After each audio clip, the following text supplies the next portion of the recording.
Some of Epicurus' Roman followers interpreted pleasure quite differently, defining it as a positive titillation. It is because of these extremists that today Epicureanism is often associated with sensualistic hedonism. Sickly Epicurus, swinging in his hammock, would have disapproved. Though not too harshly, polemics cause agitation, which is painful. Epicurus' theory never constituted a major philosophical movement, but he had disciples in both Greece and Rome for a number of centuries. His most famous follower was the Roman Lucretius, who in the 1st century BC wrote a long poem on the nature of things, expounding the philosophy of his master. It is through Lucretius' poem that many have been introduced to the thought of Epicurus. Stoicism was another important Hellenistic philosophy which was transported to Rome.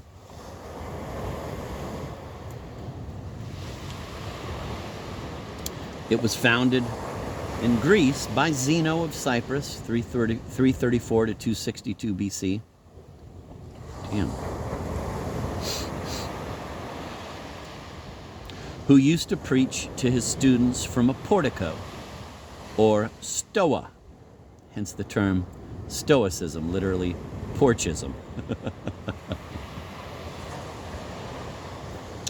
Like Epicureanism, Stoicism had its roots in pre-Socratic materialism, but Stoicism too, especially in its Roman form, became disinterested in physics and peculiarly concerned with the problem of human conduct.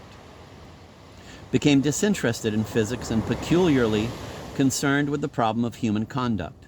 The three most interesting of the Roman Stoics were Seneca, 4 to 65 AD, a dramatist and high-ranking statesman; Epictetus, late 1st century AD, a slave who earned his freedom; and Marcus Aurelius, 121 to 180 AD, a Roman emperor.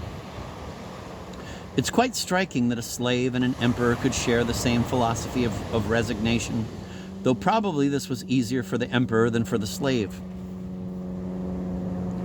The Stoics accepted the Socratic equation, quote, virtue equals knowledge, end of quote. There is a cognitive state which, once achieved, guarantees complete well-being. One should strive throughout one's life to acquire this wisdom. Human excellence is attained instantaneously once one has gained the enlightenment.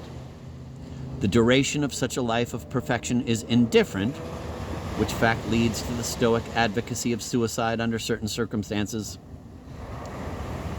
In order to achieve this state of blessedness, one must free oneself from all worldly demands, particularly those of the emotions and of pleasure-seeking.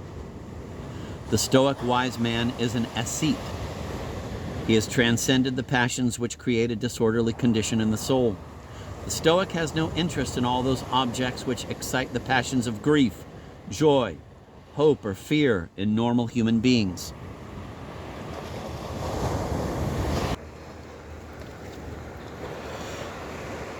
What is the content of Stoic wisdom? It is similar to the Aristotelian notion that the good consists of acting in accordance with one's nature. The Stoic addition to this idea is that to so act requires acting in accordance with nature itself, that is, with the totality of reality, which the Stoics take to be divine, considered as a whole. Reality is perfect.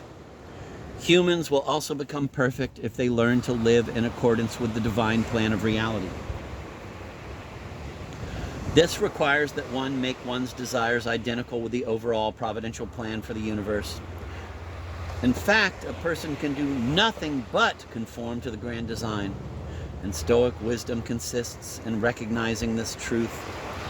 Fools are those who try to impose their own selfish desires on reality. This results in unhappiness and unfreedom. If freedom is the unity of will and ability, that is, being able to do what one wants, then the only way to be free is to want what the universe wants.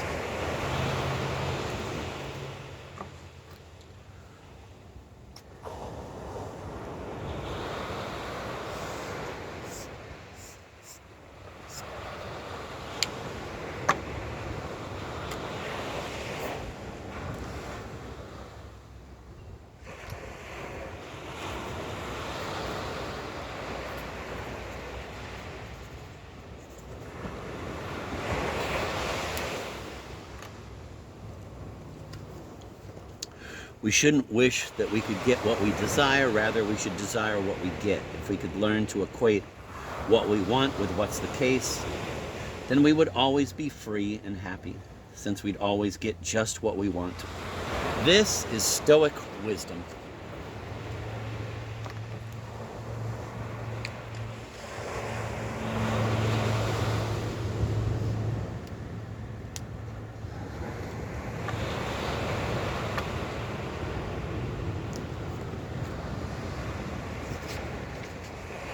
The Stoics realized that if one ever achieved this lofty state, the apparent harshness of reality might jeopardize one's inner equilibrium, and one might backslide into pain and anxiety.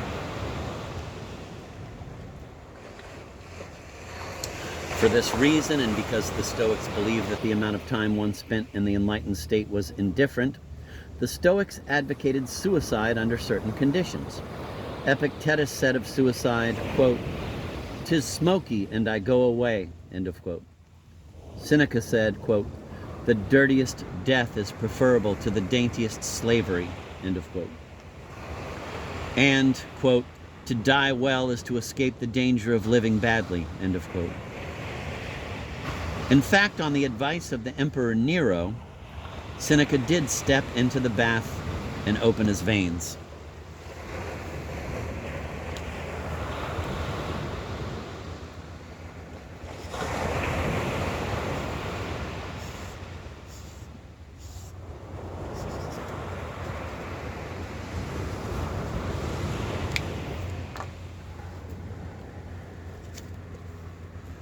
During the period when Stoicism was exercising its greatest influence, a new social and religious form of thought was coming to the fore: Christianity.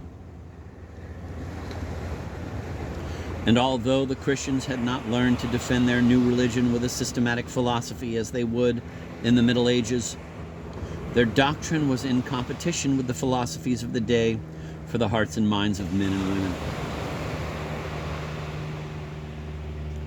All such thought systems were responding to the same problem, so it is no surprise that there are some similarities between Christianity and a philosophy like Stoicism. For example, both philosophies share the doctrine of resignation, the disdain for attachment to earthly things, and the concern with conforming to the will of divine providence. The differences cannot be overlooked, however, such as the discrepancy between Stoic and Christian teachings on suicide.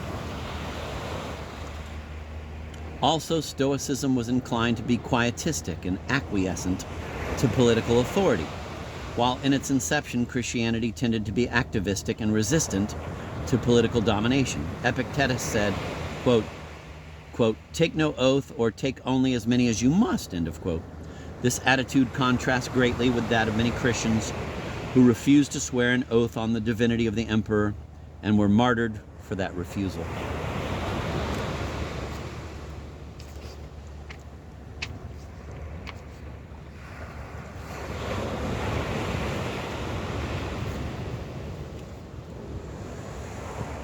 After the death of the Stoic Marcus Aurelius, the last good emperor, a long period of upheaval and disorder ensued.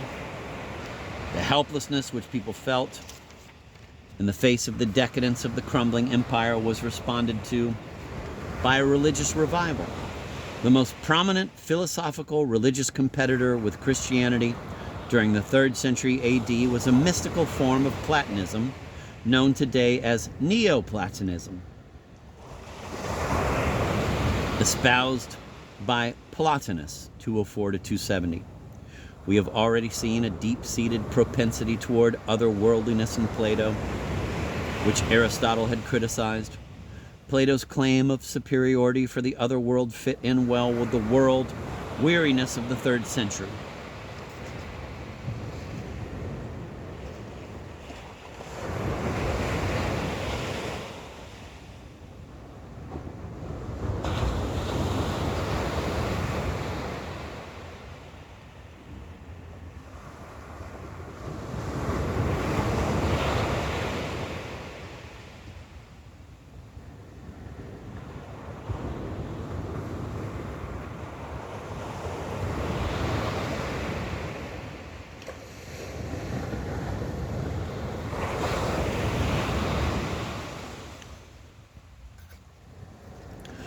For Plotinus, as for Plato before him, absolute truth and certainty cannot be found in this world. Plato had taught a purely rational method for transcending the flux of the world and achieving truth and certainty. But Plotinus preached that such a vision can only be achieved extra-rationally, through a kind of ecstatic union with the One. The One was for Plotinus the Absolute, or God. Nothing can be truly known about the One in any rational sense, nor can any characterization of the One be strictly correct. If we review Plato's simile of the line from a Platonian perspective, we will see that language and therefore thought function by drawing distinctions. We say, this is a pen, meaning it is not the desk, etc.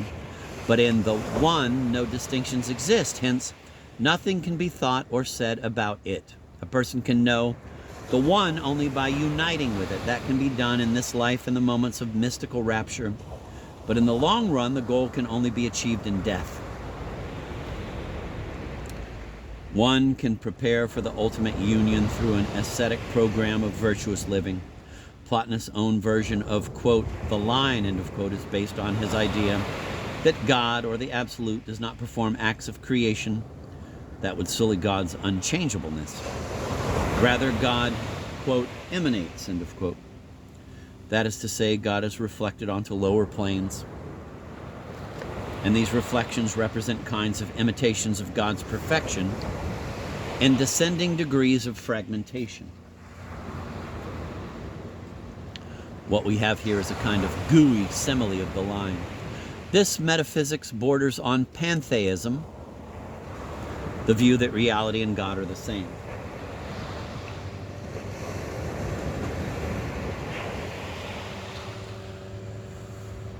Because the philosophy of Plotinus and his followers was the last philosophy of the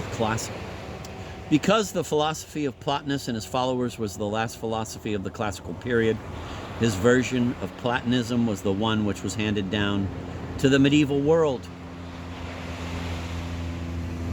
And because of this fact, we will see that the problem of pantheism crops up again in the Middle Ages, this time not to haunt the death scene of classicism, but the birth scene of Christian philosophy.